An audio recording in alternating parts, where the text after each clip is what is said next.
ඔයාලා හැමෝම Momskitchen YouTube channel එකට සාදරයෙන් පිළිගන්නවා. අද මම ඔයාලට කියලා දෙන්න යන්නේ cheese farm පිටි අවන් නැතුව අඩු වියදමින් ලේසියෙන් හදාගන්න පුළුවන් රසම රස බිත්තර පීස එකක් හදාගන්නේ කොහොමද කියලා. අපි දැන් බලමු මේ රසම රස බිත්තර පීස එක හදාගන්නේ කොහොමද? උපනා කරන්නේ මොනවද කියලා. බිත්තර දෙකක්.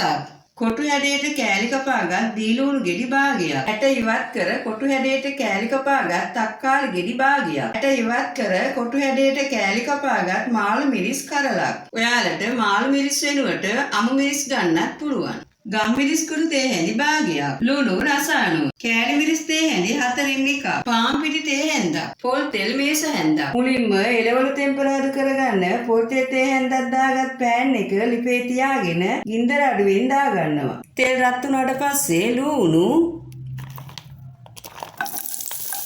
මාළු මිරිස් තක්කාලි රස අනුව ලුණු ඊළඟට ගම් මිරිස් කුඩු තේ හැඳි කාලා එකතු කරගෙන මිශ්‍ර කරගන්න.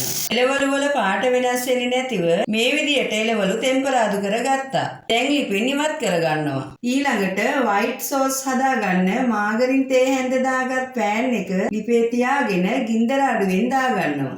මාගරින් ගේ වුණාට පස්සේ පාන් පිටි තේ හැඳි දෙකක් එකතු කරගෙන කලවම් කරගන්නවා.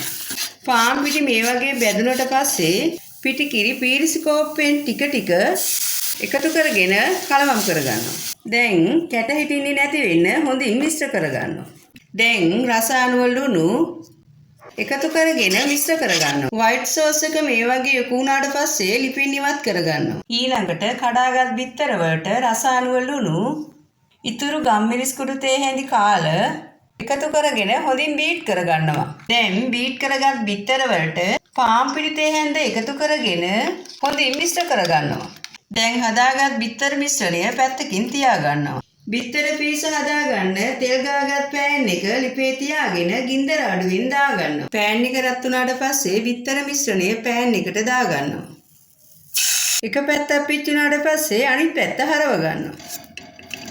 දැන් පීස එක උඩ තක්කාලි සෝස් ගා ගන්නවා. ඊළඟට තක්කාලි සෝස් එක උඩින් white sauce ගා ගන්නවා. දැන් තෙම්පරාදු කරගත් එළවලු මේ විදියට උඩින් දා ගන්නවා. දැන් කෑලි මිරිස් තේ හැඳි කාලා එකතු කරගන්නවා. ඊළඟට පියනකින් වහලා විනාඩි 2ක් ලිපේ තියාගන්නවා. විනාඩි 2කට පස්සේ පීස එක ලිපෙන් ඉවත් කරගන්නවා. ඔයාලට මේ රසම රස බිත්තර පීස එක හදාගන්නත් ලේසි. වැඩි වෙලාවක් යන්නෙත් නෑ.